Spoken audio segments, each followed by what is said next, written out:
પાકિસ્તાનની હારનું કારણ હારિસ રાઉફ પાकिस्तानी यूट्यूबर फाटी पड़े। ये बता मेरे मैच, मुझे टेपिया चाहिए। हम पाकिस्तान टेपिया की वजह से ये मैच आ रहा है, पाकिस्तान टेपिया की वजह से। और इस राउंड टेपिया मारा। क्यों क्यों तूने पिछले मैच में इंडियंस को छेड़ा? क्यों तूने ये किया? जसप्रीत बुमराह ने भी तेरे इस कार्य के तेरी तशरीफ में डाली, फिर तुझे कुत्ता बना के हमने मारा। क्यों तू क्यों किया ये? बता ना, अब क्या करूं मैं? हम लोग जो फाइनल जीतने की खुशी में थे, हार गए हम लोग, हार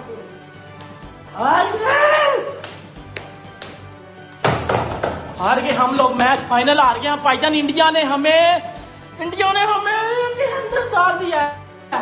ये क्रिकेट थी हमारी, ये टफ बॉलिंग है आपकी। ये हारिस रऊफ तेरा 2 नंबर अग्रेशन इंडिया के सामने तू हवा की तरह उड़ गया है, हवा की तरह उड़ गया तू इंडिया के सामने। इंडिया ने बेटा तेरे साथ वो किया जो किसी के साथ कोई नहीं करता। मुझे बताओ ना, तो मुझे बताओ मुझे, बताओ। तोड़ दूंगा टीवी, तोड़ दूंगा। बताओ क्यों हारे हो? बताओ। मैं चुप था फाइनल तक। मैंने किसी टीम के प्लेयर को गाली नहीं दी, मैंने किसी प्लेयर के ऊपर पर्सनल नहीं गया मैं। શું તમને નથી લાગતું કે અલ્લાહ પાકિસ્તાન પર નારાજ છે અને ભગવાન ભારત પર પ્રસન્ન છે?